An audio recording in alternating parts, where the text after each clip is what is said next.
Within the heart of a vast continent, there is a crucible, a forge which has shaped the history that was and the history that will be written. It is a place where men and women were thrust into conflict, not because of choice, but because of necessity.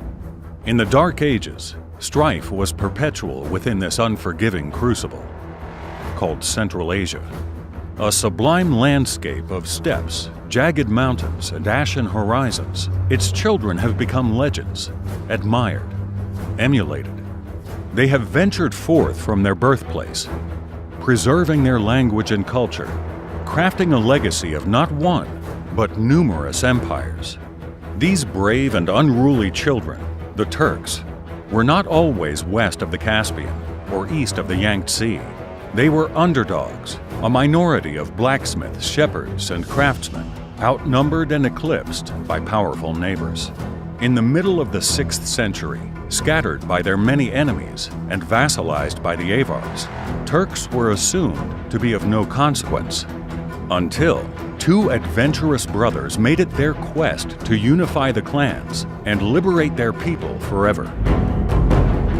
They would create the first state with the word Turk in its very name and ensure that it would not be the last.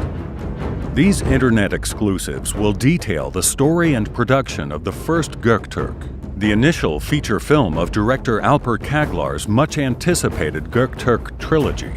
It is the tale of Buman and İstemi, two brothers whose exploits would create a series of monumental events that would indirectly shape the history of humanity.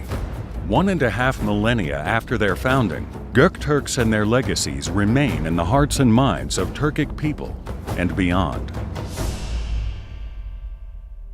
A meritocratic people who cherished timeless ideals far beyond their time, Göktürks would foster the exchange of cultures, secure safe transit for the entirety of the Silk Road, and give unity to the disparate and squabbling peoples of the steppe.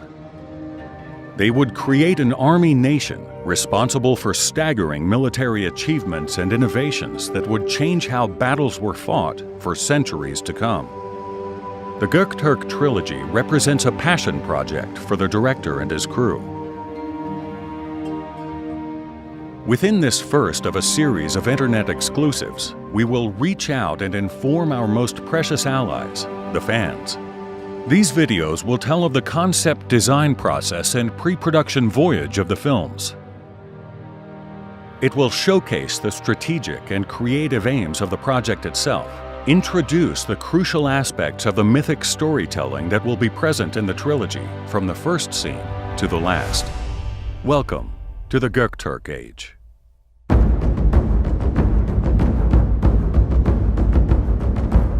Historians have always illustrated the arrival of the Turks by climactic events like the Battle of Malazgirt and the conquest of Istanbul, moments that changed the course of Western history.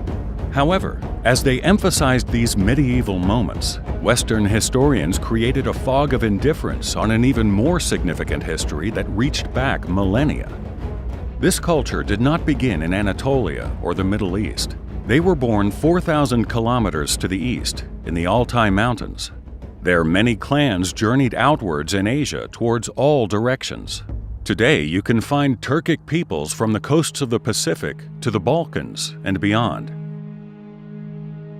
This ethno-linguistic identity goes back to the ancient confederations of the Huns and the Saka. Because their ascent is so dramatic and so far-reaching in consequence, the Göktürks have always represented a watershed moment in the history of Turks worldwide. Our passion is to show to the world that they are the progenitors of a history broader than the Ottoman and Seljuk Turks. Alper ÇAÐLAR lovingly views the Göktürks as extraordinary outliers. They are the ultimate underdogs with outsized dreams. An epic blend of history and cultural myth. For the director, they are a pure, untainted idea. The possibility of an empire so remarkable that as it exists on the edges of Western history, it forms the bedrock of the Eastern one. That first generation of steppe adventurers must have wondered where the end is.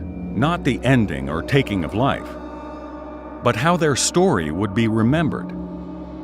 What was that feeling within them, giving them realization that they were in immortal service to their people, to be remembered and loved 1,500 years into the future? Too many historians and storytellers view the Dark Ages as the rush of the barbarians, the thrill predator hordes had when they found weaker prey. But the irony is, Göktürks were considered the prey.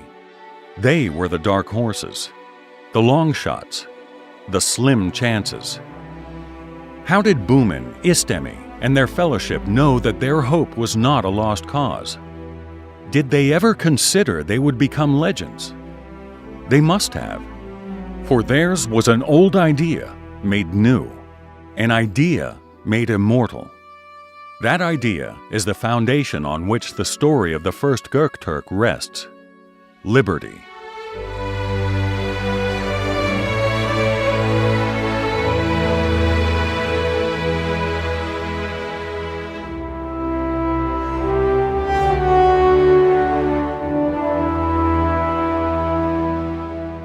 Join us next time in Part 2 when we explore world design within the story and reveal a revolutionary way that you can support the films.